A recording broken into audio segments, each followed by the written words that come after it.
Hey there YouTube, it's Marvin here. In this video, I'll be installing a Thinkware dashcam. This is not a brand new unit. It was previously installed in a 2025 Mazda CX-9, but my friend decided to switch over to the Sienna, so I had to remove the dashcam before returning the CX-9. Now, I'll be reinstalling it in this 2025 Toyota Sienna Hybrid. And this will be a hardwire installation, so it means I'll need to tap it into the fuse box. And this will be a useful video for anyone looking to do similar install. So that said, let's get to it. Again, this is not a brand new unit, so I had to remove the old 3M tape and replace it with a new one. By the way, this Thinkware dashcam also comes with a rear camera. So here I started by running the power cable, tacking it into the headliner along the door rubber weather seal all the way down to where the fuse box is located. You can use a plastic pry tool to help tack the wire in neatly along the headliner. Just a heads up, if your vehicle has the side curtain airbags, make sure not to push the wire in too deep. You don't want to interfere with the airbag system or risk it not to deploying properly, so just be mindful of that. The fuse box on the Sienna is under the driver's side, and to be honest, you'll need to do some acrobatic maneuvers and definitely have a good light just to access it. Removing the lower trim panel gives you a lot more room to work with and makes a job a little bit easier.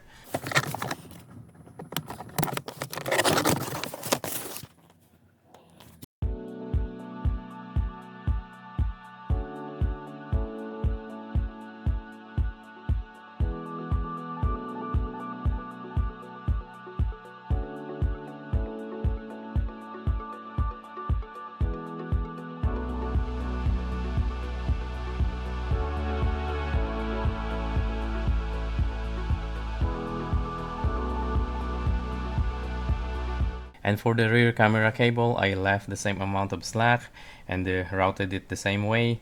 Here you can see the label sticking out. I'll tack that in later. I've already checked the length before routing the cable. It's more than enough to reach the rear of this Sienna.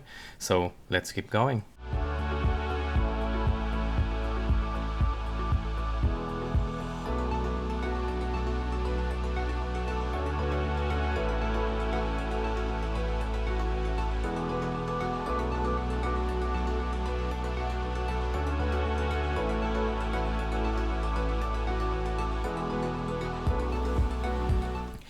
Alright, we are at the back now. This is where it gets interesting, routing the wire to this rubber boot.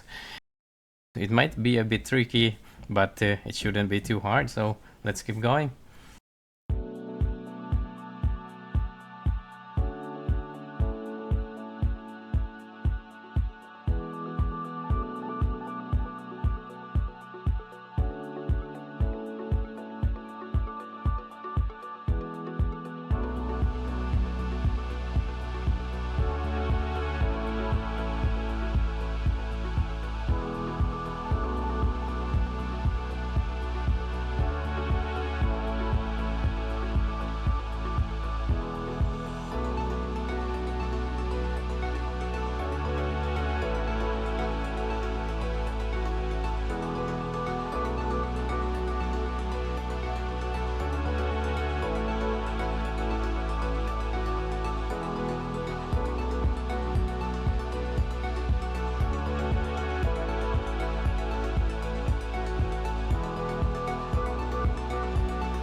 Right, so everything is put back together. When putting this back, you have to make sure that it's properly installed. The metal, it has to be like pinched by this rubber. You really have to make sure that it is sitting properly, because this rubber here is the one stopping the water from going in. So if it's not sitting properly, the water is gonna go inside. Of course, you're gonna have a leak inside the vehicle, so you can just feel it here, the back. To make sure that everything is in place. And again, you can also see the bottom right there, right, that it is sitting properly.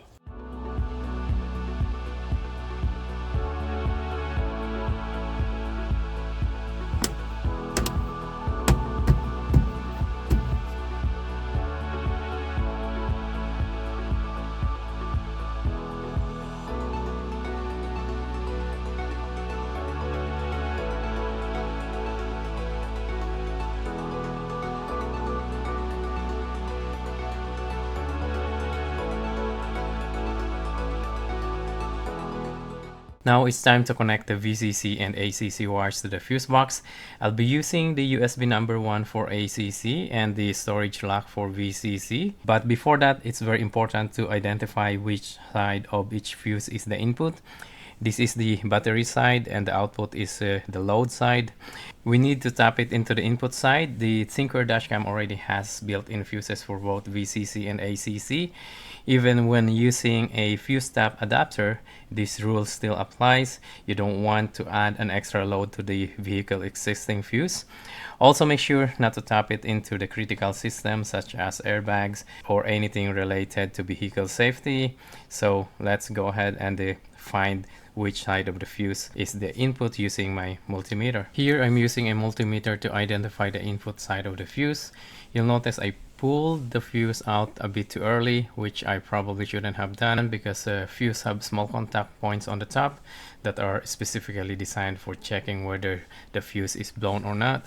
Using those would have made it much easier to get solid reading with the test probe, but again, getting out into an awkward position under the dash just to grab the fuse is not fun. Alright, so for the ACC, I'm gonna get it from the USB number 1. As you guys can see that the radio is on, so it means all the USB ports are active. You can see right there's no voltage, but if I move to the other side, you can see that there is 11.9, right? So it means that on the same side, that's where I'm going to connect the wire. I connected the black wire to the ground point using the nearest bolt. You can also see here that I initially made a mistake by tapping the yellow VCC wire into the USB number 1. But I've since swapped them correctly, so take note of that. I don't have a fuse adapter, so I just inserted the wire alongside the fuse. It works, but I definitely recommend using a proper fuse tap adapter for a safer and more secure connection. Believe it or not, this is exactly how the dashcam was wired when I removed it from Mazda CX-9. It was installed by a certified installer, but unfortunately I found a shortcut in their work. I wonder how much my friend paid for that previous installation. Also, just to be safe, before tapping the wires, make sure to remove the fuses as well from the dashcam power cable. This will help prevent any accidental short circuits during installation. Once all the wiring is complete, including connecting both the front and rear cameras, you can then install the fuses back into the power cable. Let's see.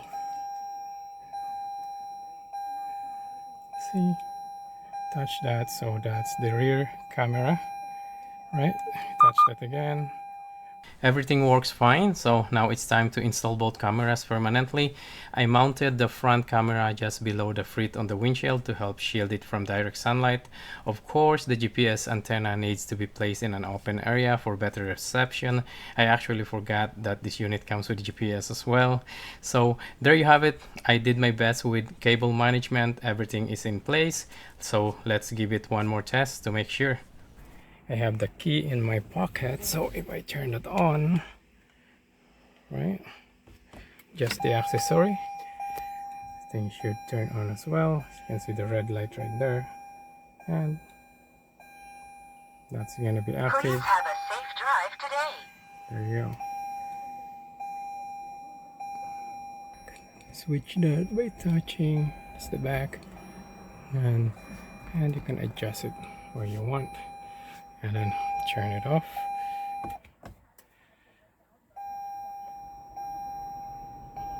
Oh, that's the turn on, and then turn off. Also turn off.